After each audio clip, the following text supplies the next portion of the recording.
Bom dia, boa tarde, boa noite, boa madrugada. Não sabemos que hora você vai nos assistir. Mais uma vez estamos aqui no Papo Liderança. Hoje estamos no nosso 22º episódio e mais uma vez com todo carinho pensamos aí em qual seria um assunto interessante que está aí em pauta para que nós pudéssemos trazer, né? E inclusive quem seria o convidado para a gente conseguir aí, enriquecer mais ainda para vocês os assuntos voltados à liderança. Eu sou Vanessa Bramer, administradora, professora, mentora, palestrante, enfim, mais eterna aprendiz. E mais uma vez está aqui comigo o meu grande companheiro, amigo e parceiro, Ricardo Tomás. Muito obrigado. Boa noite, bom dia, boa tarde, boa madrugada. A gente não sabe quando você estará assistindo esse novo episódio do Papo Liderança. Hoje é um assunto muito legal, muito específico. A gente se preocupa muito em trazer o melhor sobre liderança, porque o objetivo do Papo Liderança é ajudar nessa formação de novos líderes. Nós estamos em um novo momento do mercado de trabalho, onde você que está vendo aqui tem um papel não só estratégico, mas um papel importante dentro da sua organização, dentro da sua empresa. Para quem não me conhece, eu sou Ricardo Tomás, eu sou RH, sou consultor, agora sou professor, né? Fui batizado, não fui? Foi, Né? lindinho, lindinho. Graças a Deus.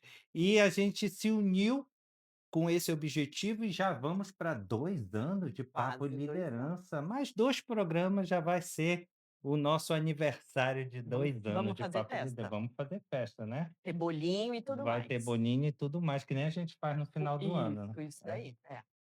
Pode passar, Dudu, porque Ricardo, vamos falar um pouquinho do nosso da filho? nossa origem, lógico. Olha Aí do aí, projeto Ser Liderança, agora inclusive com um assunto novo, nós estamos aí ontem, né, começou ontem ou anteontem, 26. dia 26, começou aí a fiscalização voltado à ANR1, né? E aí é um dos assuntos que a gente incorporou no projeto Ser Liderança, é justo trabalhar aí essas questões que envolvem o que que é essa atualização da NR1, inclusive nosso último episódio a gente falou disso.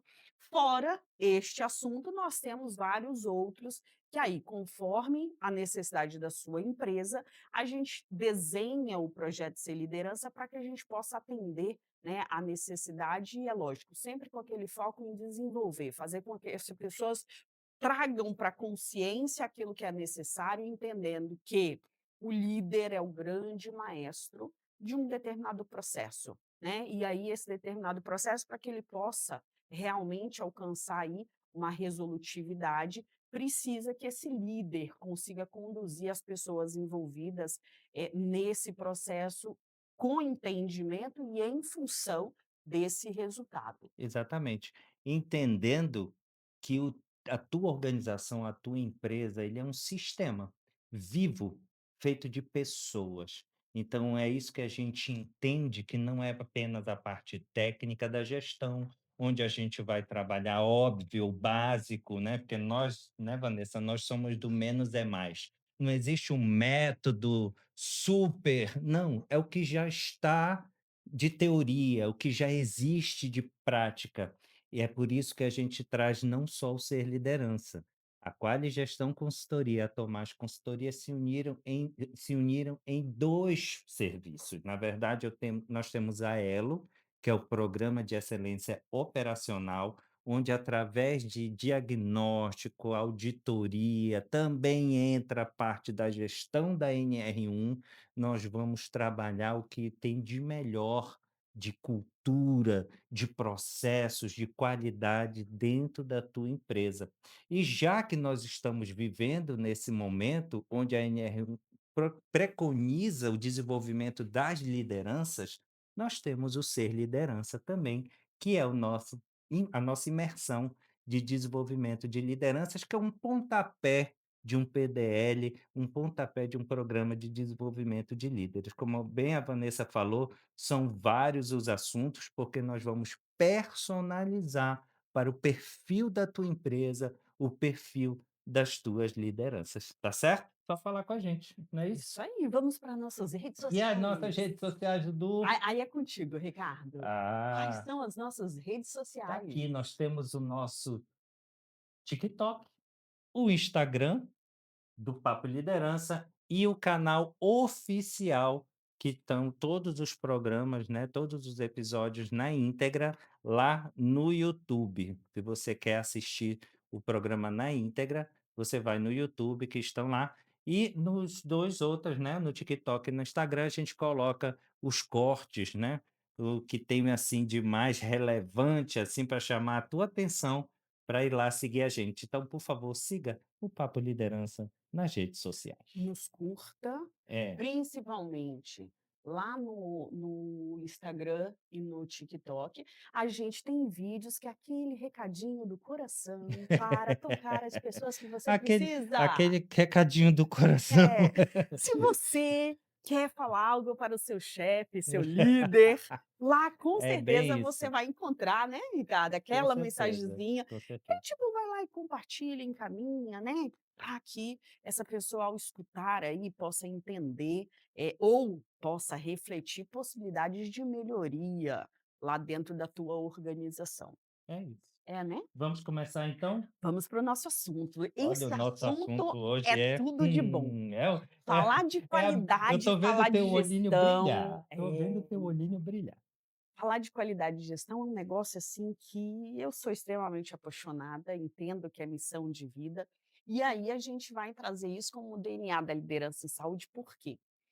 Porque hoje a nossa convidada, ela atua fortemente na área da saúde, né, é uma raiz aí da área da saúde e, a área da saúde cada vez mais se desenvolve diante, né, dessa linha voltada a atuar com qualidade, tendo processos aí seguros, entendendo que existe um paciente a ser cuidado, e é lógico, não pode tirar, né, a linha e a ideia que se eu estou falando, de uma instituição de saúde, eu estou falando de uma empresa, e empresa é negócio. E Exatamente. aí, por isso, essa junção, pensando qualidade e pensando, gestão, para que a gente possa ter uma resolutividade. E você que é líder dessa área sabe o quanto não é fácil atuar na saúde, É, né. Nós administradores, a gente entende que é uma das empresas mais complexas eu para já que ia você falar, possa exatamente. administrar, justo por conta da complexidade. Por se tratar de um cuidado, né, da vida pela vida, não é isso? É, A gestão em saúde, ela é uma gestão cheia de detalhes.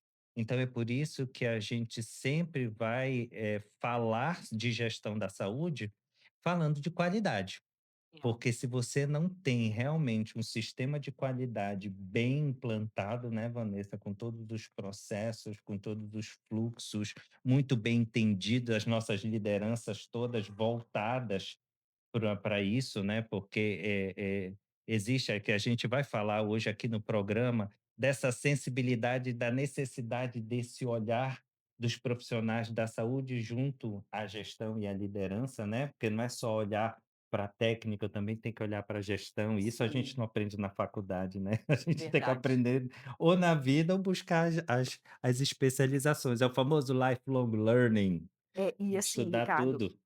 graças a Deus, eh, com, né, toda a questão aí da movimentação de mercado, cada vez mais preconiza você trabalhar realmente a saúde pensando no valor, né. E aí, assim, o valor como um todo, o valor para a organização, o valor para a força de trabalho que está ali atuando, o valor para quem é um cliente propriamente dito, e aí, assim, conseguir fazer uma integração disso tudo em função de um resultado maior. Lembrando que essas partes interessadas, nem sempre o resultado que cada um deseja é o mesmo. Hã. Só que a grande maestria é o quê? Conseguir convergir isso tudo em função de atuar com saúde baseada em valor.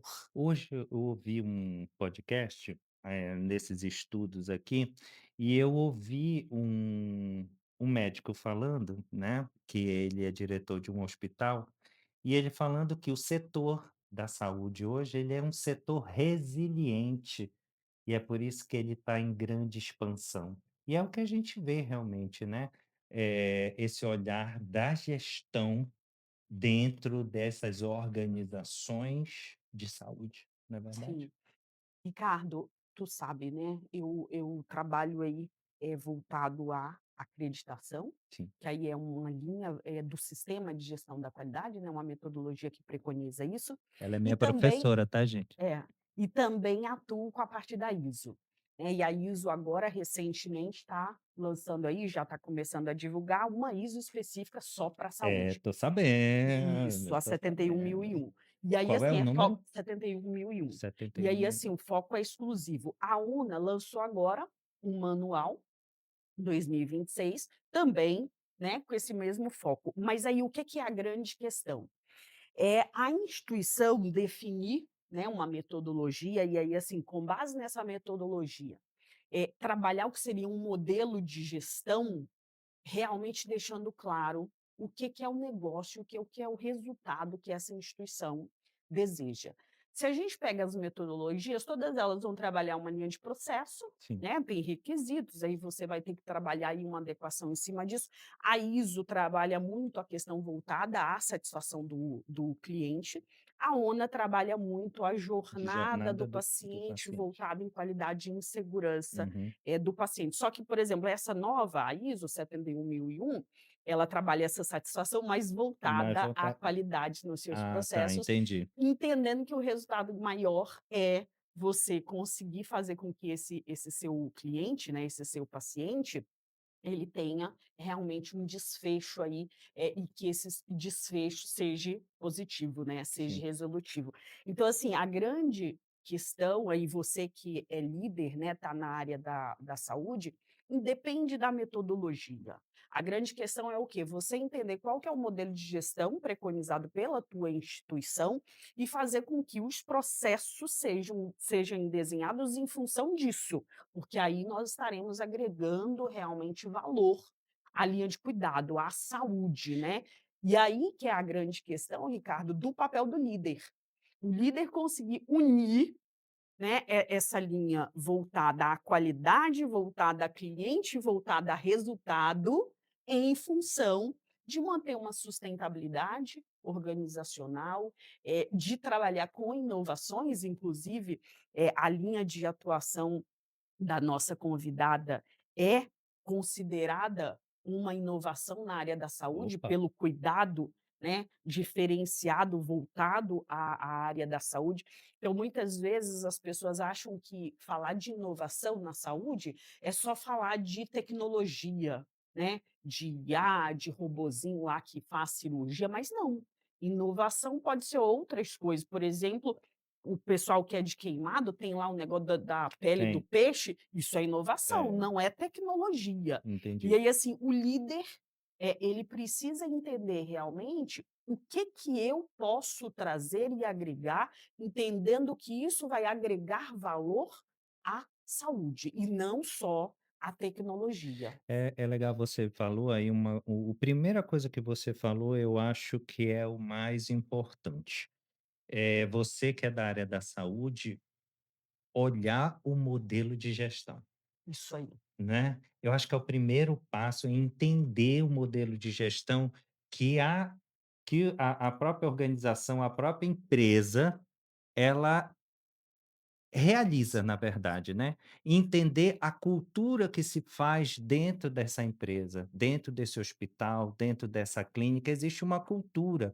E a gente precisa entender disso, Ricardo, claro, é como eu falei, geralmente a área da saúde, ela é muito dinâmica dentro dos seus conhecimentos, é muito técnica, a gente está falando de vida. E isso a gente não aprende dentro da faculdade, dentro do meio acadêmico. A gente acaba tendo que buscar esse conhecimento lá fora, se eu quiser trabalhar dentro da gestão, né. Então, são passos e são visões que você precisa, como está aqui no primeiro, né, a visão técnica e a visão sistêmica, elas precisam se fundir em prol da sustentabilidade do negócio, não é isso? isso. O Ricardo, e aí eu já passaria para a questão voltada ao elo que precisa ser, criado e trabalhado entre essa questão que envolve a assistência e a gestão. E aí, assim, você que é líder, tem que estar muito claro na tua cabeça que a gestão, ela precisa viabilizar possibilidades para que a saúde voltada ao valor aconteça, e não burocratizar. É, E aí, já falei isso outras vezes e eu aproveito o momento, Ricardo, para falar de novo. Quando a gente fala. fala de qualidade, quando a gente fala de padronizar processo, eu não estou falando de engessar, eu não estou falando de E de burocratizar. encher de coisa, né. Isso aí. A grande questão é o É. quê? Dependendo do contexto, óbvio, se Não, escreve, claro. menos é mais. É, exato. Então, assim, tu tem que conseguir balizar isso entendendo o modelo de gestão igual tu mencionou, porque aí é o modelo de gestão que vai direcionar a questão toda. Só que, entendendo isso, é para viabilizar, não é para burocratizar, não é para ficar trazendo trabalhos repetitivos. Muitas vezes a gente enxerga, Ricardo, na ponta, e aí a galera da assistência tem toda a razão, eles tendo que ficar repetindo dados, informações, coletas de informações, não sei quantas vezes. Que aí tem que colocar em um documento aqui, no outro documento ali, isso é burocracia. E aí dificulta a vida do paciente, Com né. certeza, com Porque certeza. existem os protocolos que precisam ser realizados, né, medicações, enfim, e aí é complicado demais. Então, aí Demora muito. isso, a grande questão é o quê? É justo trabalhar a integração entre assistência e a gestão, tendo como foco entregar realmente o valor, maximizar os resultados para que o paciente possa ter realmente uma eficiência e uma eficácia diante do tratamento É. que ele está E recebendo. usufruir dos recursos que a instituição oferece Isso realmente, aí. né, na sua integralidade, na sua né, enfim. Ô Ricardo, nós vamos trazer 3 pilares. Isso eu achei eu coloquei pensando em ti. Tudo de Quando eu bom. disse pilares da qualidade, eu disse: "Ela vai se empolgar, vai ser meia hora falando". Não, então, na realidade esse assunto a gente poderia falar muito aqui, porque Aham. assim, né, tem N situações que você líder poderia, se aprofundar mais. Na Talvez em um verdade, outro Vanessa, momento a eu gente acho que todo mundo, todo mundo, da direção geral até o povo de portaria deveria entender de qualidade. sim, mas aí justo é o modelo É, de gestão que a determinada porque empresa você trabalha. consegue entender o fluxo todo do trabalho. Fica mais claro, né. Nossa, E muito. diante desse fica mais claro, Ricardo, o primeiro pilar é justo segurança e resultado, né, e entendendo que qualidade não é só você trabalhar aí, uma auditoria e ter conformidade, ou não ter conformidade, né, mas sim que é garantia de um desfecho clínico em relação ao tratamento que esse paciente está ali recebendo e que esse desfecho favorável, você trabalhe as questões voltadas à mitigação de riscos. Por quê? A área da saúde é considerado um dos negócios mais críticos no sentido de gerenciamento de risco, né. A gente brinca, estatisticamente, você coloca o pé em um hospital, a probabilidade de você ter problema é muito maior do que você fazer não sei quantas viagens de avião, né, num decorrer de um período. Por quê? Porque existe N variáveis. E aí, se você não trabalha um padrão, né, um modelo ali voltado à gestão, de tá rodando o PDCA, né, tá sempre checando para Nossa, ver se depois eu os tenho uma história desse negócio de PDCA, nossa, que tu vai cair para trás. é. Então, assim, o importante o importante é isso, Não, a gente escuta cada coisa. para que a gente consiga garantir segurança e resultado. E aí, quando a gente realmente, na gestão, trabalha o ciclo do PDCA, o grande desfecho do PDCA é o quê? É você planejou, executou, Executou, checou, checou, e e aí agora essa tá checagem vai te dar garantia se o desfecho é favorável ou não. Se não for, você consegue ir lá e replanejar e exatamente, readequar, por quê? Porque nada é engessado e a ideia não é exatamente. burocratizar. E a ferramenta existe justamente para você ter esse olhar. Isso daí. Então, assim, eu te diria que o grande, né, a grande base quando a gente pensa: "Ah, agora eu sou uma instituição de saúde que quero colocar um pezinho lá voltado a essas questões da qualidade". Então, assim, ó, ciclo de PDCA é vida, E é uma das questões que você gestor, você líder, tem que sempre estar praticando. Tá? Sempre tem que praticar, porque você tem uma equipe ali, você tem um processo que você tem que manter, então você tem que ter planejamento. Planejamento das pessoas certas no lugar certo, dos recursos necessários para que essas pessoas possam realizar suas atividades, das diretrizes, que são as regras para que essas pessoas que estão ali realmente sabem o que é, como que eu quero, como que tem que acontecer. E aí, quando você trabalha a linha, né, do PDCA, com esse foco voltado realmente à gestão, ele consegue te dar subsídio para você, Sim. gestor, garantir um resultado. Por quê? Porque todas as vezes que você checa, você vai checar para ver se realmente está do jeito que você está querendo ou não. Se não está, você vai lá e você faz a readequação. Eu queria te fazer uma pergunta e quebrar bem o protocolo aqui.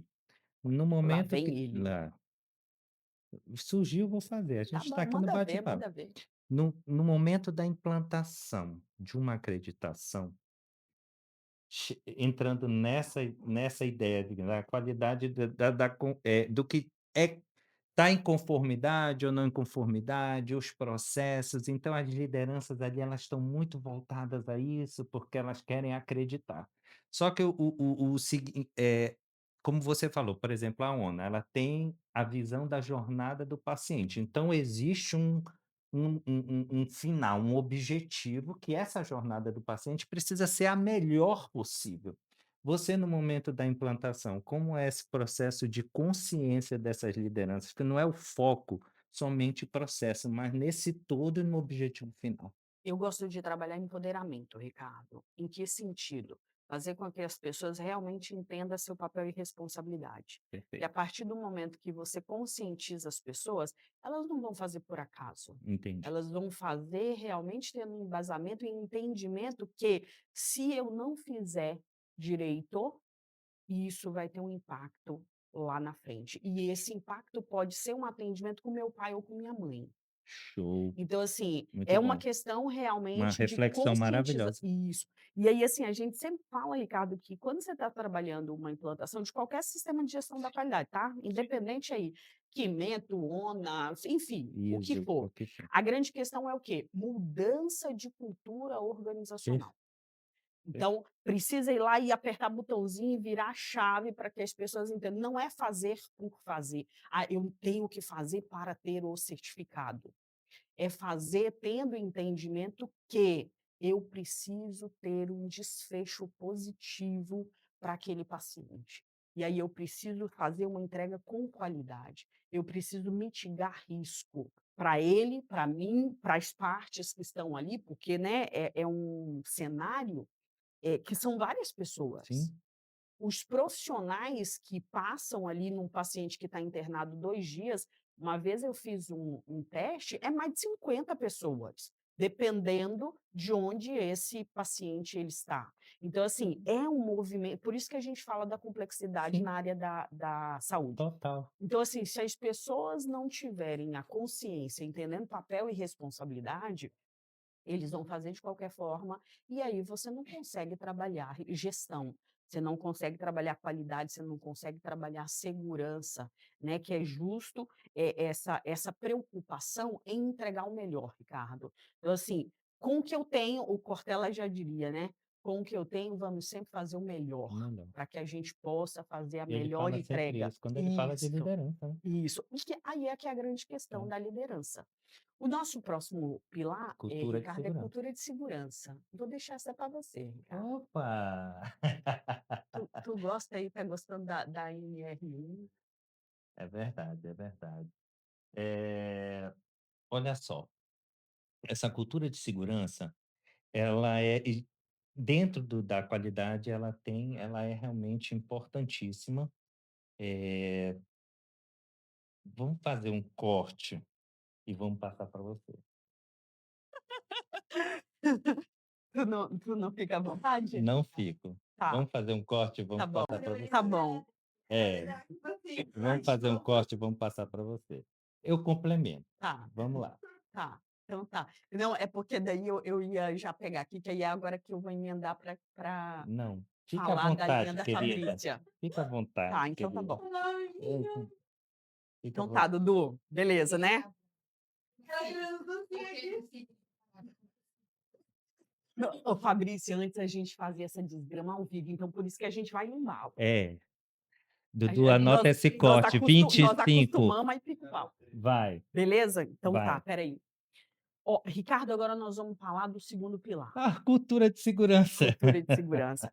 Ricardo, o que que Maravilha. é a grande questão voltada à cultura de segurança? Faço a menor Como ideia, fala não, aí. como eu falei anteriormente, Hum, Ricardo, quando a gente fala de qualidade, a gente está falando de mudança cultural, uhum, né. Quando a gente fala desse pilar de cultura de segurança, é de novo reforçar isso. As pessoas elas têm que entender que qualidade, segurança do paciente não tem que ser algo porque eu quero um certificado ou porque eu quero fazer um marketing em cima disso, tem que ser hábito, Ricardo.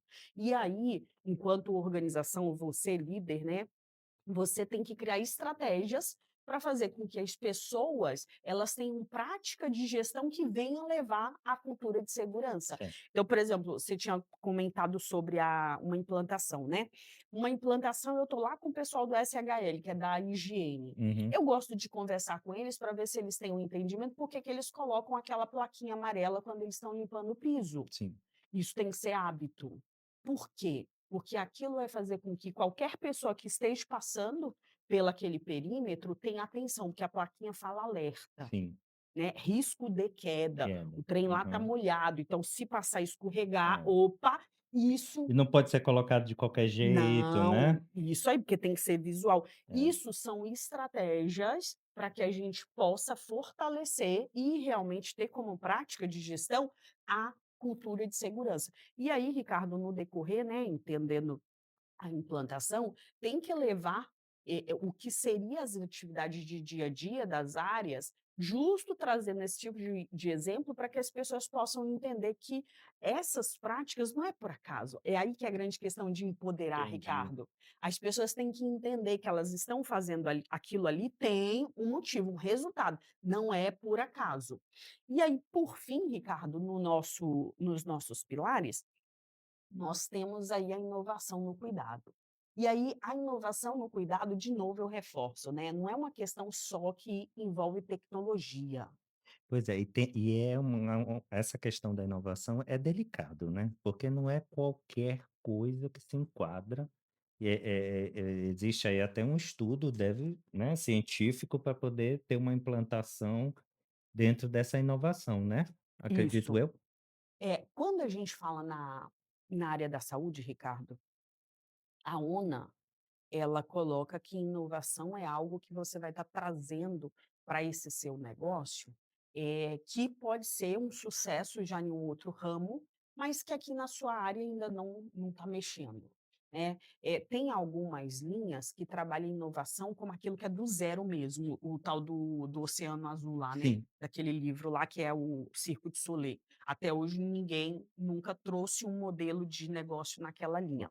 Só que no nosso caso, é você trazer novas possibilidades diante do que é aquele escopo de atuação. Então, assim, pode ser uma inovação voltada à tecnologia? Sim, agora na área da saúde, isso do robozinho, da IA, hoje os médicos eles podem entrar numa consulta com um paciente, daí tem uma IA lá que vai fazer a gravação na disso para telemedicina? não, consulta normal. Ah, tá. Aí ele vai ter um aplicativo que daí vai gravar para fazer o quê? Fazer com que o médico não precise ficar transcrevendo no prontuário. Ah, Ele já faz a eu já vi, leitura sim, sim, isso, e daí aí depois o médico tem que fazer o quê? Conferir, sim. né, porque Eu já vi um que ele para ver se fala e vai transcrevendo. isso, é nessa É, linha. Aí, assim, depois ele só tem que dar uma conferida para ver se, né, aquele raciocínio, se colocou tudo direitinho e tal, afinal de contas é máquina, sim. né. Tá tudo ok? Aperta botãozinho, o prontuário já está pronto, e aí não tem aquela desculpa de falar, né: "Ah, a gente perde muito tempo tendo que preencher vários formulários, não sei o que e tal". Então, Sim, tecnologia você traz inovação, é. mas você também pode trazer inovação no processo. E aí, inclusive, uma das linhas de atuação da nossa convidada é a atuação voltada à medicina, do estilo de vida e é considerada uma inovação, Ricardo. Por quê? Porque é uma linha que vem com a definição de um modelo uma mudança no estilo de vida. Então, assim, eu deixo de olhar a medicina apenas cuidando da doença, mas aí eu trabalho a prevenção disso. Eu trabalho uma qualidade de vida, e aí é lógico, né, se eu vou trabalhar uma qualidade de vida, ó, aí por isso fala de estilo, é uma questão mental, é cultura de novo, Uhum. né. Então, assim, eu preciso mudar a cultura, a mente do ser humano, que não é para procurar um médico só na hora que está tudo arrebentado. Né, o médico ele pode sim auxiliar o A antes, prevenção. isso daí. Então assim, a MEV ô Dudu, tu muda esse trem desse slide? Pois é, eu preciso muito que você me explique isso. Tu muda, Dudu, o Próximo, slide? Próximo. próximo. Demorou. Isso. Ó, a MEV a gente Tá, considera que é vamos uma inovação no cuidado, né, então eu não estou falando de tecnologia, certo. mas sim eu estou falando em um modelo mental, né, Hum, e aí é um modelo, mental voltado ao cuidado. Por quê? Porque transforma até então o modelo da medicina tradicional, voltada, né, aí a questão de cuidado, integrando ciência do comportamento, prevenção prevenção ativa ativa, e intervenção. intervenções baseadas em evidências. Perfeito. E aí foi um dado estatístico nos estudos aí, que hoje os fatores que determinam até 80% dos desfechos de saúde está voltado a essas mudanças, vamos entender, comportamentais. E aí quando a gente pensa na linha do foco da medicina do estilo de vida, o que que é? Anteriormente, a medicina trabalha com o tratamento da doença, a MEV trabalha com a promoção à saúde. A antiga trabalha em intervenção tardia, a MEV foca em prevenção primária e secundária. A antiga trabalha fragmentações, que aí é o especialista nisso, Sim, naquilo, naquela entendi. é Jack o Estripador. A MEV trabalha voltada para o Analogia cuidado ótima. integrado e contínuo. Então, assim, é um modelo, entendendo, né, a linha da saúde, que é considerada uma grande inovação e cada vez mais, e isso está ficando forte. Nossa convidada, se não me falha a memória, ela, com uma equipe, é responsável pela primeira pós-graduação no país, voltada a esse tema. Perfeito. É um tema ainda muito novo, mas que cada vez mais vem se difundindo, e muitos médicos aí vêm entendendo, né, a importância disso. Eu te diria, Ricardo, que como seria interessante se a gente tivesse, pessoas na área federativa, né, governo municipal, que começasse a ter essa linha de raciocínio. Por quê? Porque é fato, se você trabalhar saúde básica, o seu custo vai diminuir muito mais. Só que ainda hoje existe toda uma questão aí voltada a investir na saúde, sempre pensando em hospital de média e alta complexidade, que o custo é muito maior, Muito maior. mas se você trabalhasse a prevenção, que é a linha, né, da MEV, com certeza, se a gente pensa em custo-benefício para o país, para a Mas é porque nação. eles gostam de construir coisa. Pois bem, nas eleições isso faz Isso uma faz uma diferença. Mas diferença. aí, Ricardo, vale a consciência, né. Claro, A gente fala para líderes. Então, assim, quando a gente fala de qualidade, quando a gente fala de segurança, você líder, você tem um papel primordial. E aí, assim, no meio que você pode sim começar a construir essa ideia, essa mudança, como é o caso exato. da nossa convidada. Está Vamos. alocada aqui em Belém, né, é um assunto que ninguém falava sobre, e aí ela foi desbravadora, junto com a irmã dela, que aí elas têm a clínica voltada a isso, e aí está se fazendo diferença, né, tá se trazendo essa inovação voltada ao cuidado aqui para o Pará, para o norte, né. Mais uma vez, aí o norte, a Amazônia, né, conseguindo trazer possibilidades. E assim, eu fico stalkeando ela, porque, assim, eu tenho um carinho enorme, enorme, enorme, enorme por ela. E aí, assim, a gente às vezes fica achando que nós que estamos aqui no norte, nós estamos, de certa forma, menos, né, inferior. E, assim, esse assunto elas estão levando para o sul do país, Olha só, Ricardo. tá vendo? Então, assim, está tendo uma Vamos virar ponte, pois referência. bem, norte e sul, com uma inovação na área da saúde, através desse novo modelo, né, de entendimento de linha de cuidado. Então vamos chamá-la, porque depois dessa Vamos, aula, vocês perceberam que eu não falei nada, né, mas porque eu amigo. estou aprendendo, ela é minha professora, eu estou aprendendo, ela me joga no fogo, eu vou lá, eu aprendo, eu faço comigo um negócio desse. Por favor, Vanessa, chame a nossa Não, amigo, convidada. eu sou suspeita para falar desse tema e para falar dessa convidada, porque, assim, eu sou apaixonada pela nossa convidada, é a doutora Fabrícia Maciel, médica, gestora, empreendedora, que eu tenho uma admiração enorme e estou muito feliz que ela aceitou o nosso convite e aí vai discorrer conosco um pouquinho mais sobre esse assunto. Seja bem-vinda, minha amiga Fabrícia Maciel. Vamos. Fabrícia, mais uma vez, toda a minha alegria e satisfação de você ter aceitado o nosso convite. Eu estava esperando. Eu falei: "Como é que foi? Né, Ainda não me chamaram". ainda não me chamaram.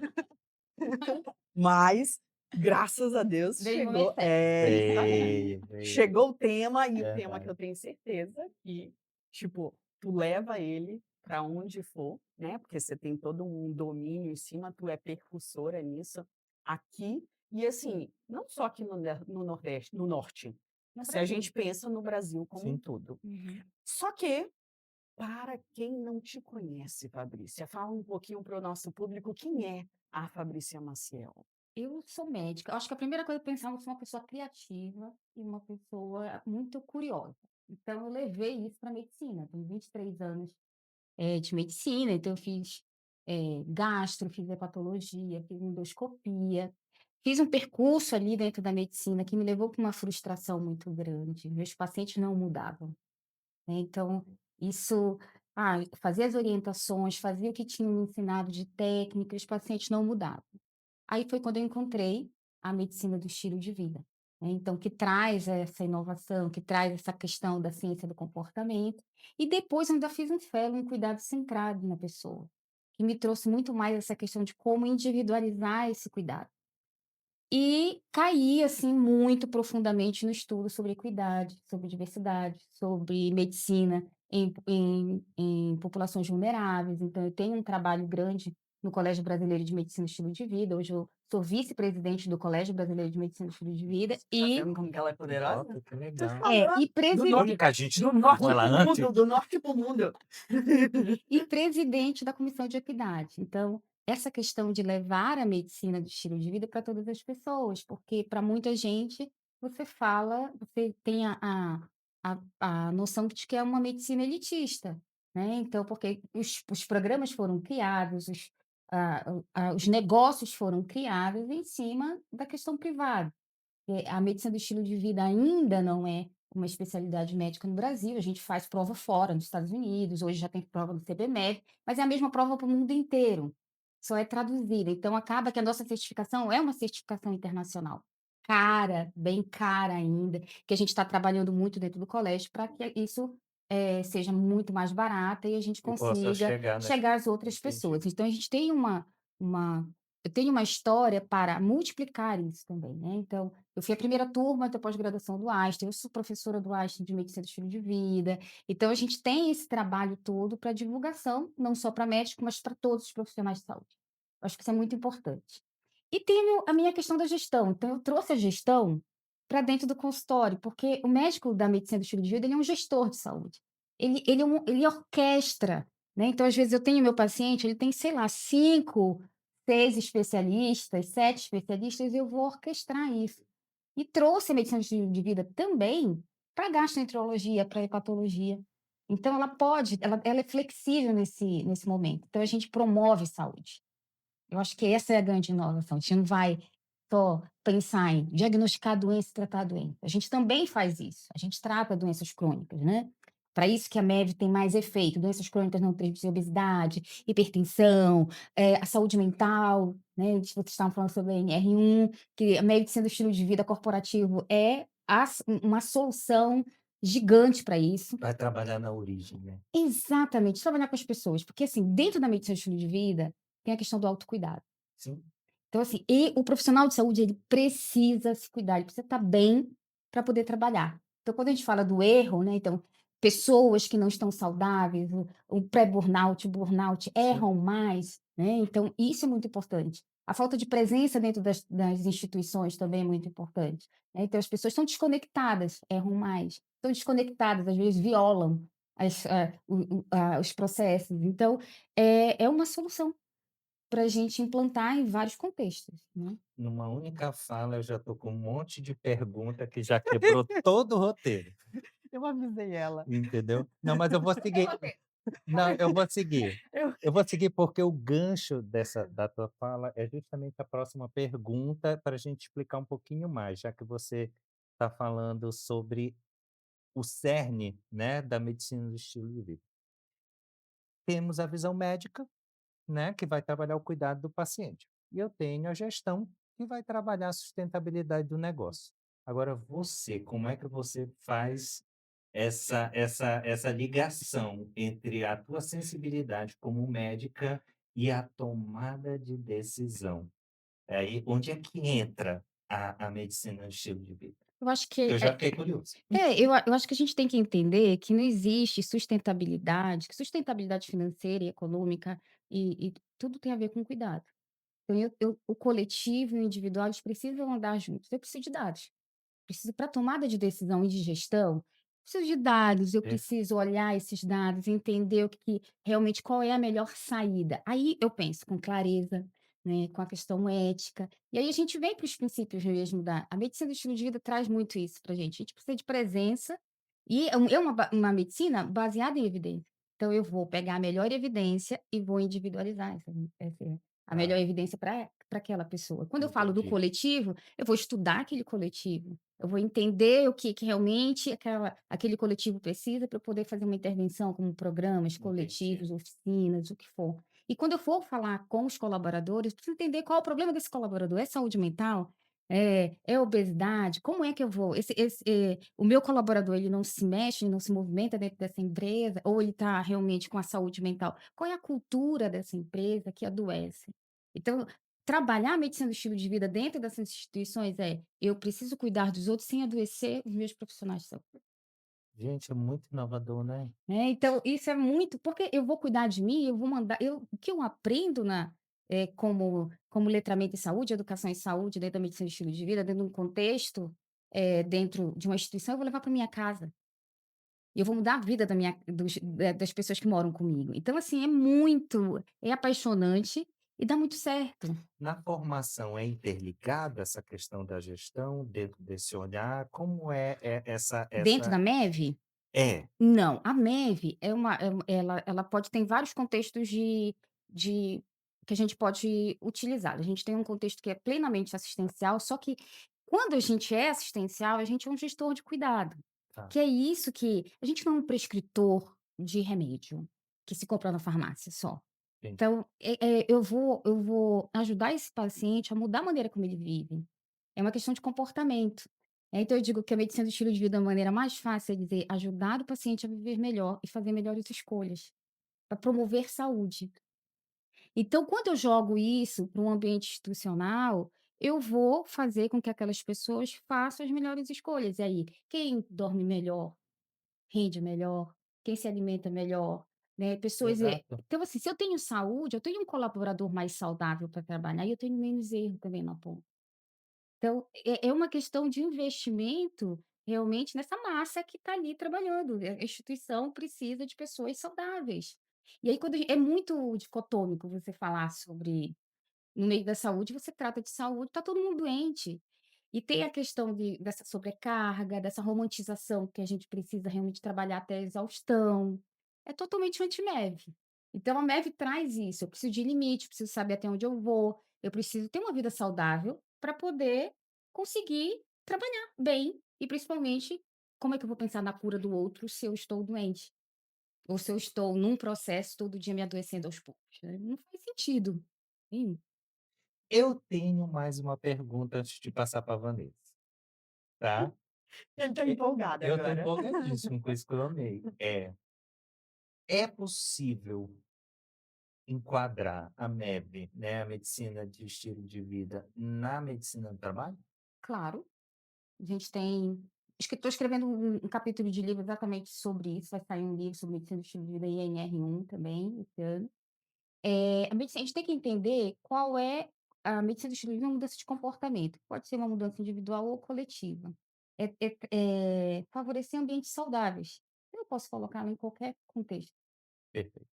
A questão é como eu vou estruturar esse programa. Nossa, isso vai ser maravilhoso. Se é com educação em saúde, então a gente tem um programa, a gente tem um instituto Esteles nas empresas, que a gente faz exatamente isso, a gente faz as palestras, a gente faz educação em saúde, então a gente promove, a gente habilita o paciente, né. E quando a gente fala de engajamento, ativação de paciente, fala muito sobre isso na gestão, a gente faz isso com o paciente, não tem como eu escolher melhor se eu não sei o que é melhor. Começa por aí. E aí eu tenho que entender se eu estou pronto para essa mudança, o que que eu preciso fazer para as mudanças acontecerem. Tem que ser simples. A grande coisa é que a gente quer fazer grandes mudanças no nosso estilo de vida e não dá certo. A mesma coisa nas empresas. Começa com simples, com o básico.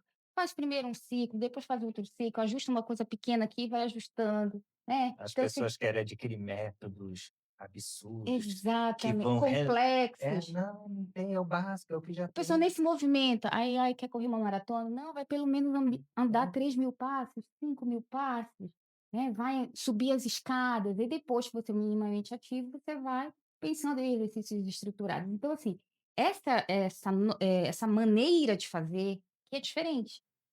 E ela traz muita coisa de gestão, por exemplo, a gente tem várias ferramentas, ferramenta Smart que a gente faz no consultório, que a gente faz na gestão, Sim. a gente faz o PDCA, que a gente também faz É vida. é é vida, vida. né. A gente faz programas, a gente faz uma anamnese estruturada, que a gente vai ver assim: "Opa, isso aqui é um processo estruturado de mudança", tanto faz que eu chamo projeto de mudança de estilo de vida. Dou nome para cada projeto, para a pessoa entender que aquilo é dela, É que com como a se vida fosse um mapeamento da exata condição e dela, aí a da gente vida mapeia os dela. riscos da vida das pessoas. Olha, Sim. você é diabético, você é pré-diabético, você é hipertenso, tem obesidade, você está com autoestresse, tem ferramenta para isso. Então eu mapeio os riscos e eu digo: "Onde é que eu vou atuar?". E a medicina do estilo de vida, ela diz que assim, a gente precisa começar pelo que é mais fácil. Então, se para mim é mais fácil mudar a alimentação, eu vou começar com a alimentação. Por quê? Porque aí eu vou conseguir aquilo, aumenta a minha autoeficácia, e aí eu consigo realmente achar que eu posso fazer outras grandes mudanças na parte mais difícil. O que que acontece na mudança? Todo mundo: "Ah, é tão difícil fazer atividade física", eu vou começar fazendo atividade física. Entendi. Não é? Então, assim, é diferente. Quer se desafiar, né. Exatamente, É. só que a gente se frustra muitas vezes. Sim. Então, no consultório, isso vem de uma maneira muito brutal, com emagrecimento, vem com a esteatose no fígado, vem com as doenças inflamatórias. Os pacientes, primeiro, ouvem muita informação que não é uma boa informação de saúde, ficam muito focados em fazer mudanças que não são coordenadas e não são sustentáveis. Então precisa ser sustentável. Para ser sustentável, a pessoa tem que saber por que que ela está fazendo aquela mudança. E eu acredito que é muito a questão de trazer para o hábito, né, Fabrícia, porque se É. você vai começando gradativamente, é justo, vamos criar este hábito, se eu fico bacana e agora eu passo para o próximo hábito. Por quê? Uhum. Porque aí você começa a sentir falta e aquilo passa a ser realmente seu, o dia a dia, que é o que a gente fala com a qualidade, né. As pessoas têm que entender que se eu vou lá e eu todas as vezes que vou tocar no paciente, eu tenho que utilizar a técnica da lavagem das mãos, é hábito. E aí tem que ter um entendimento, eu estou fazendo isso para proteger o paciente, para me proteger, para proteger esse ambiente, porque dessa forma eu vou gerar qualidade de vida. Então, nessa linha que você fala da MEV, aqui nas minhas associações, eu levo muito para isso, de gestão e de qualidade, que todas as vezes que você traz para entender que é hábito, você vai fazer naturalmente. E aí a questão é, eu vou fazer, mas assim, é complexo essa mudança, a ciência do comportamento. Então tem hábitos que, para você realmente fixar, de 21 a 352 dias no último estudo que saiu. Então é muito variável. Então eu tenho que fazer isso por metas pequenas, né. Então com objetivo, eu vou checar se aquilo foi feito, vou ver por que que foi feito. checar, deu CDCA. certo? Não deu certo? É. O que que você aprendeu Redefine. nesse caminho, né. Então, assim, eu falo que a gente vive todo o tempo num ciclo de melhoria com a nossa saúde. A gente tem que saber: "Olha, hoje eu durmo 7, 8 horas por noite, mas eu já tirei muito plantão, eu já adoeci, eu já tive 2 burnout, mas não tem como, isso não é sustentável para mim". Então eu mudei totalmente a minha vida. E quando eu vejo que isso foi tão bom para mim, para minha família, porque eu digo que a MEV, tá na minha família, comunicação não violenta, a melhoria da qualidade da minha vida, do meu marido, das minhas filhas, eu digo a Bela, minha filha de 6 anos, é o meu bebê MEV, ela diz que é Uhum. embaixadora do Medicina Estilo de Vida. Ela então assim, é uma família toda que respira promoção em saúde, né, e isso é muito legal, porque que você o hábito ele vai virar da tua família. Né, então por isso que é muito importante essa questão da conscientização, porque o que você faz como pai vai interferir Exemplo. exemplo, vai interferir na cultura organizacional da tua casa. Sim, isso É mesmo. isso, né, então a gente é nesse sentido que a gente tem que trabalhar, e vida de médico é complicada, né, É, as então. nossas escolhas são Pois bem, complicadas. falando justo nessas complicações que envolve, o médico, né, ali aquela relação, quando a gente está na área da gestão numa instituição de saúde, né, seja um hospital, seja um centro de integração, uma clínica, enfim, eh os médicos, eles, no caso vocês, lá na cadeira, vocês não aprendem a fazer gestão, né, ter esse entendimento sistêmico realmente, Do olhar, das integrações das partes. E muitas vezes quando a gente entra e aí a gente começa a trabalhar isso da gestão, seja voltado a algum sistema de gestão da qualidade, sempre se é titulado pelos médicos que nós estamos levando burocracia. E aí a gente busca fazer com que eles entendam que não é bem assim: "Ó, você vai ganhar". Inclusive, graças a Deus, no início sempre é muito difícil, mas aí depois a gente escuta, né, da classe que: "Nossa, eu não consigo mais viver sem isso, eu sempre vou optar por uma instituição que trabalhe com essa filosofia". Só que isso não é fácil. Você Desafiador. isso, você está num papel de liderança diante de um corpo clínico. E eu imagino, que você já deve ter passado por muitos contextos, né, que envolvem como, ser a maestra aqui de conseguir fazer com que todo esse corpo clínico realmente assuma papel e responsabilidade, esteja alinhado com a equipe, principalmente, na sua atuação, que é um centro integrado, né, então tem que realmente estar integrado com o restante da equipe multi. Então assim, Fabrícia, para quem está te escutando, seja no corpo, né, na figura de um médico, que a gente fica a todo momento tentando captar para a gestão, ou não, quem está na assistência, o que você diria, como um conselho, uma dica, né, de gestora que com certeza já enfrentou muitos desafios, mas que eu tenho certeza que tem a satisfação de olhar para trás e ver quantos resultados conseguiu de forma positiva de transformação, não só de ambiente, mas na vida, realmente das pessoas, incluindo o corpo clínico que passa a ter o entendimento do que é essa gestão baseada em trazer uma saúde de valor. Acho que a primeira coisa é fazer com que os médicos entendam que qualidade e segurança não é burocracia, não é uma coisa que eu vou ali checar, formar, é proteção. É proteção para o paciente, para a instituição, para a equipe e para ele. Proteção assistencial e jurídica. Eu acho que essa é a primeira coisa. O primeiro passo é que o médico entenda isso. Outro é engajar esse médico. Para engajar, a gente tem que entender como é que a cabeça do médico funciona. O médico gosta de autonomia, que às vezes é quebrada dentro de um contexto multi, e ele precisa entender qual é o papel dele e o papel da equipe para ele se sentir seguro para atuar no máximo da potência dele. Outros são movidos por propósito, outros têm a questão medicina baseada em evidência na melhor, a questão, né, da excelência técnica, o médico é muito movido por isso, e também por uma remuneração justa e um ambiente de trabalho em que ele consiga executar as suas funções.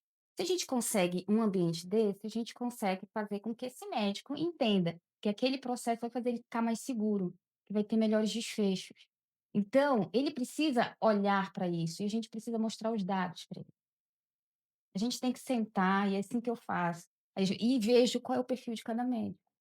Não adianta eu conseguir falar com o João da mesma maneira que a Maria se move por propósito, o João se move por outra por um outro motivo. Eu preciso saber lidar com cada um deles. E aí pensar em como eu vou ter encontros com os médicos, que é difícil. É.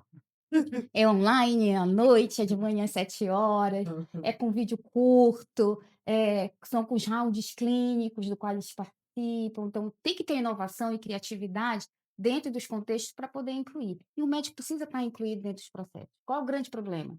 A gente vai lá e mostra para eles o que eles têm que executar. Não, eles têm que construir os processos com a gente. É o empoderar, né, faz É. toda a Eles diferença. precisam construir, se eles constroem, já é dele, já está empoderado, ele entende qual é o papel dele, o que que ele tem que fazer, ele entende o porquê. E depois que ele entende, acabou, ele vai fazer, Entendi.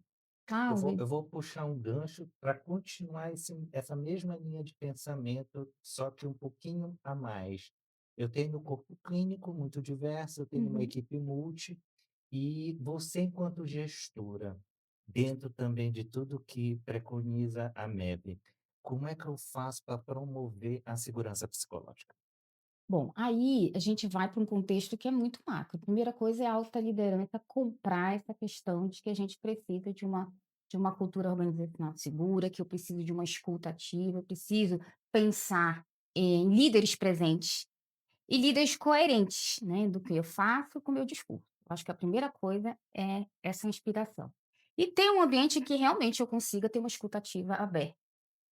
E esses líderes consigam ter uma visão desse ambiente, conseguir ver como é que está o clima, se tem algum ajuste, se tem alguém que não está funcionando direito, se tem alguém que está adoecendo, né? E ter uma estrutura dentro dessa empresa que consiga construir. É um grande desafio. Porque as pessoas hoje têm muito medo de se vulnerabilizar dentro das empresas, têm medo de realmente se expor e aquilo ter alguma repercussão, mas acho que a gente tem que construir isso dentro da medicina do estilo de vida, a gente vai construir isso como? Promovendo um ambiente saudável. Né, porque se a gente consegue promover com rodas de conversa como a gente faz, rodas Então, psicológicas, né, então tem maneiras que a gente consegue fazer escuta, né, tem grupos de escutadores, a gente tem no Sírio-Libanês tem um grupo muito legal de escutadores, as pessoas vão ali para escutar, intermediar conversas, nossa, que então legal. é muito legal. E E olha, dá para você levar para os palhaços lá, o Né? Ricardo, ele faz do parte do palhaçaria? grupo É, isso, do projeto Sorria, que é, Uhum. ele tá faz fazendo 20 parte. anos É agora. ótimo, eu tenho um projeto de inovação que é Médicos Fazendo Arte, que é de colagens. Sim, Né, então sim. assim, eu trago a arte para trabalhar questões de saúde mental. E também uma outra inovação, né, faço arte para os meus pacientes, Uhum. vou para a cozinha com meus pacientes, eu estava agora no oficina de culinária, né, com alunos de medicina, Um com a minha dia filha. eu passando, próximo onde que ela tem a clínica dela, eu tô Aham. vendo ela em volta da praça, com a pessoa. Aí não me É, aguentei, aí eu perguntei a ela: "Uai, o que que é esse negócio?" "Não, eu tô fazendo minha consulta." Fazendo na com que praça. na É, praça, Eu na frente amei da isso. Tá clínica vendo? tem uma Que é a eu coisa achei o mais máximo. inovadora. o meu paciente tinha aversão ao movimento, eu falei: "Você topa? Vem para consulta, mas vem de tênis que a gente vai fazer isso andando na praça". E a gente conversando, porque tem muito disso, né, de entender como é que a cabeça do paciente funciona, para saber qual é a possibilidade que eu tenho de mudança de comportamento. Então esse paciente, ele nem fazia educação física, porque a mãe dele dava um atestado falso, dizendo que ele tinha problema na coluna quando ele era criança. Então Eu assim, nunca fiz isso, ele né. não Mas gostava de tudo se bem. mexer. Então, aí a gente rodando nessa praça, ele reclamando, aí ele andava, falava, reclamava. Quando passou 20 minutos, 25, ele disse: "Nossa, não tá ruim". Andou 35 minutos e disse: "Olha, valeu a pena, eu acho que eu vou começar a andar". Então experimentar, aumentar o repertório dos nossos pacientes, da mesma maneira que a gente tem que aumentar o repertório, na MEV, por exemplo, organizacional, né. Então eu tenho uma oficina de culinária, eu tenho rodas de conversa, eu ser uma empresa amiga do movimento, né, fazer com que as pessoas levantem, diminuam o tempo sentado, é uma grande fazer alongamento. Então, assim, tudo isso faz com que a gente mobilize as pessoas para alguma mudança. Ô Fabrícia, lá no dia a dia, Uhum. né, a gente está falando para líderes aqui, eles estão lá, loucos para conseguir, fazer as entregas, cumprir as metas, os indicadores, trabalhar a questão lá do treinamento com a galera, né, porque tem lá o cumprimento dos partes da vida, enfim, tá lá uma loucura acontecendo.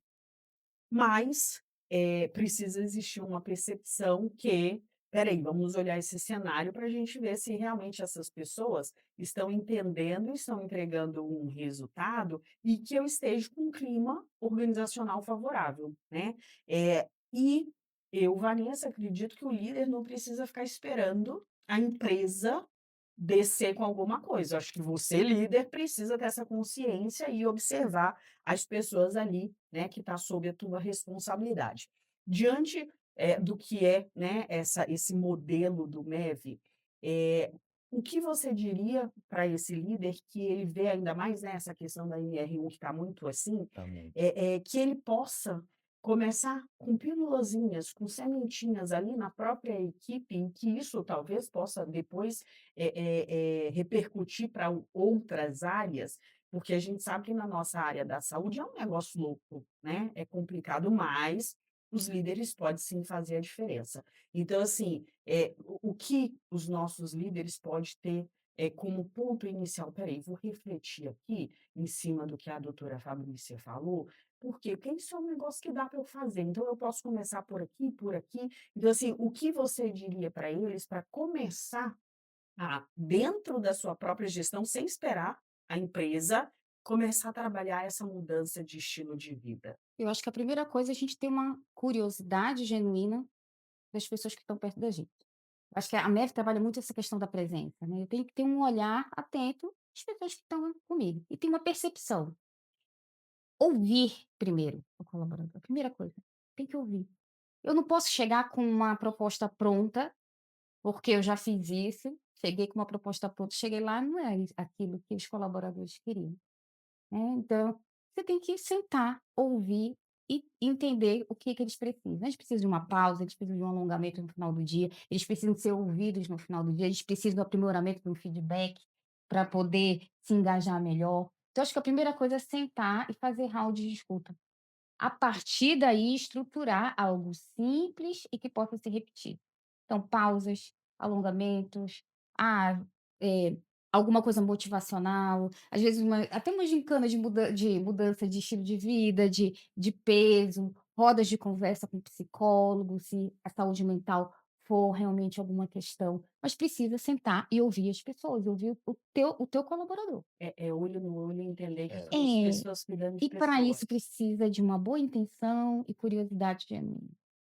É a origem, é a Não, origem. é trabalhar na É origem. presença, líderes presentes. E a escuta, quando você faz a escuta, às vezes, como você disse, eu venho preparado com uma proposta. Nem é aquilo, às Uhum, vezes é menos do que aquilo que eu ia propor, ou então, e já aconteceu comigo como RH, eh, o colaborador virar para mim e dizer assim: "Não, tudo bem, eu só queria que alguém me escutasse".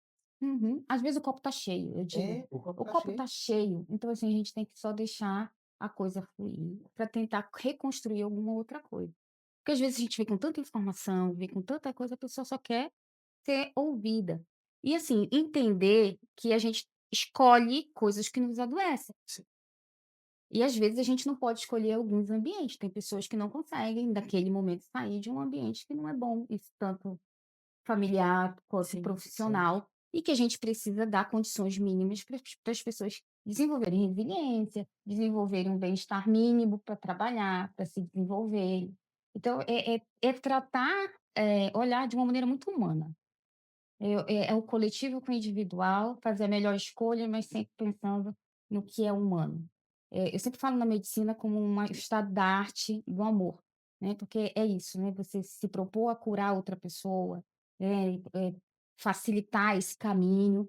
Quando a gente fala isso no coletivo, facilitar o caminho, tem muitas barreiras que são sociais, que são econômicas. Às vezes a gente não sabe que o nosso funcionário está passando por uma condição, às vezes até em vulnerabilidade social, insegurança alimentar, sabe.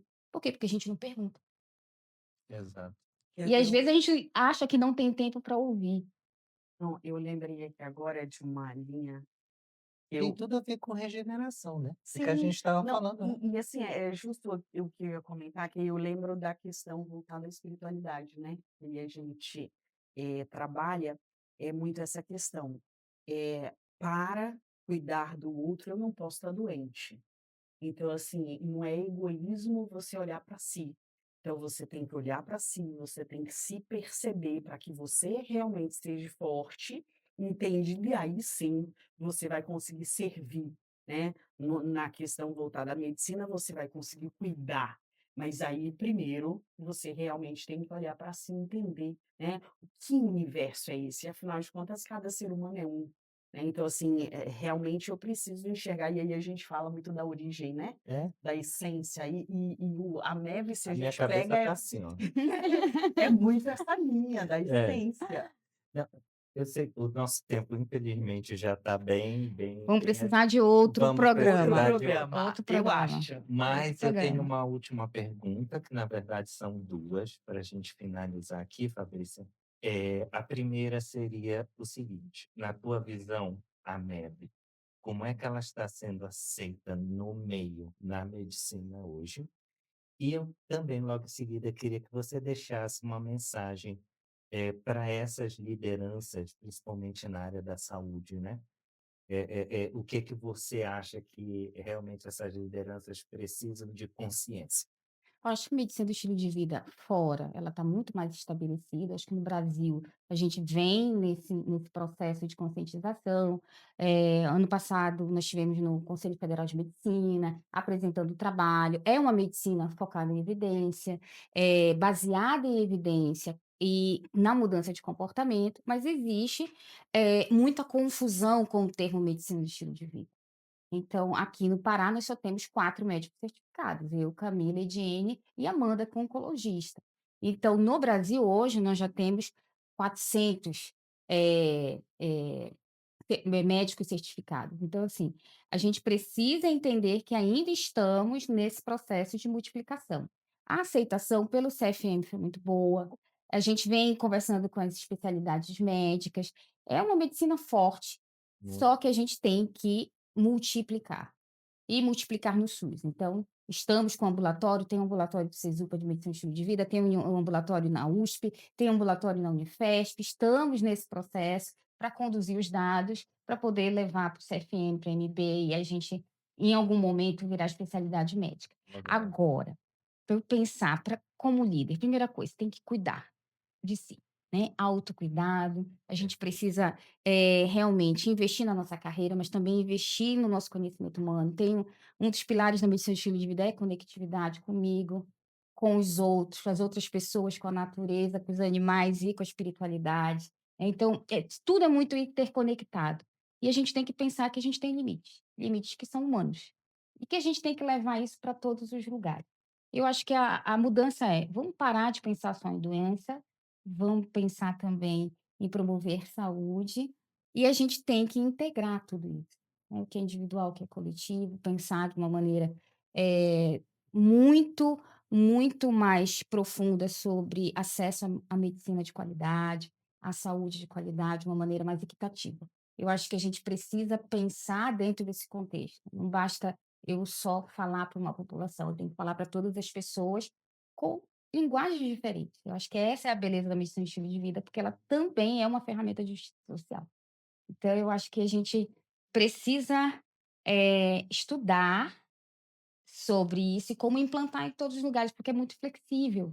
E a inovação em saúde, gente, dá para fazer muita É coisa. verdade, é Precisa de verdade. criatividade. Eu estou encantado com tudo que Só você está tendo falando, viu. criatividade Eu estou e tendo uma encantado. pessoa técnica formada para implantar, né, porque a primeira coisa vamos educar as pessoas sobre o que é saúde. Da mesma maneira que a gente faz sobre educação, né, em gestão e Sim. outras coisas na nossa casa, a gente precisa começar. E a gente começa educando e depois movimenta essas pessoas para mudança de comportamento. É Ótimo, tudo de bom. né. A gente ia ficar aqui, ficaria Ah, 2 2 horas horas, legal. gente. Eu falei para ele: "Ixi, eu sou suspeita". Trabalhar essa linha, ter Fabrícia junto, alguém que eu admiro pra caramba, Eu já justo, virei né, fã, já por virei conta dessa forma de atuação. A Fabrícia, logo quando a gente se conheceu, eu captei a Fabrícia para ir comigo lá para Breves. A Fabrícia tem labirintite. Nossa! Eu Ela quase ia no morro, teco-teco, E daqueles de 4 rezando. pessoas, aí ela: "Amiga, eu tomei um remédio, mas tá ficando complicado e tal". Mas aí, assim, é a grande questão que as pessoas, quando elas entendem, né, propósito de vida e missão de vida, aí que faz a diferença. E o que eu sempre vejo na Fabrícia, ela, sei lá, ela transpira, né, essa questão realmente de fazer a diferença através do trabalho dela, da forma que ela atua, então, assim, toda a minha admiração. Ah, amiga. Eu sempre acredito que nós precisamos, verbalizar para as pessoas quando a gente tem isso, né, por quê? Porque aí é um feedback, né, é competência, é um feedback justo, para a pessoa realmente eu tenho muito disso, né, quando eu recebo essas questões: "Opa, Deus, valeu, tu tá falando comigo, por quê? Porque tá mandando um instrumento e dizer: "Ei, continua aí, que é esse caminho que tu tá mesmo, é isso que você entende como propósito e como missão, é que tá fazendo a diferença". Então, assim, sempre quando eu me encontro com você, eu gosto de falar e continuarei falando, porque cada vez mais te acompanhando, eu vejo, assim, essa empolgação sua e essa vontade de Eu sou sempre uma fazer pessoa a empolgada, né, diferença. amiga? Eu sou, É sempre, super, sempre. super, Você pode sempre, mudar o sempre, foco, sempre. mas eu estou empolgada. Sempre. Muito, muito, muito muito obrigada. obrigado, Ai, foi muito verdade. bom. Continuaríamos aqui Ixi, falando, né, por horas. tranquilamente. Espero que mais uma vez, esse assunto que nós discutimos aqui, que Né? poderíamos continuar discutindo várias Nossa, vezes, foi uma aula. possa ter agregado para você que está nos escutando como líder ou que tem, né, a intenção de se tornar líder. É, é um assunto que, como disse a Fabrícia, né, dá para trabalhar N contextos, mas você que é líder, diante dessas dicas, observe aí no seu processo, na sua atividade, o que você pode trazer diferente para que isso venha trabalhar qualidade, de vida, qualidade de cultura organizacional, porque eu tenho certeza que você conseguirá, conquistar melhores resultados e mais resultados com a sua equipe. É verdade. Depois de todo esse conhecimento, você que é gestor da área da saúde, eu me sinto muito satisfeito que mais uma vez um episódio do Papo Liderança cumpriu com o seu objetivo de realmente trazer o que tem de mais inovador no mercado de trabalho, as práticas e as teorias que já existem, que são tão importantes. A gente sempre vem falando aqui que o menos é mais, não é verdade? E que está tudo na sua mão e que você pode fazer a diferença. Fico muito feliz que a área da saúde está nessa expansão tão grande e cada vez mais eu fico encantado por culpa dela, Tô né? carregando ele, Por tô culpa carregando. dela. Ela tem essa mania, ela vê uma pessoa, ela mira na pessoa, aí ela começa a convidar a pessoa para as coisas, quando vê a gente já está Aí o envolvido. bichinho pegou já. Já É, era. é. Já era. Então, gente, muito obrigado. Esse foi o Papo Liderança. Contamos com você. Curte lá, segue a gente nas redes sociais e até o próximo episódio. Um abraço, fiquem com Deus, até o próximo. Tchau. Tchau.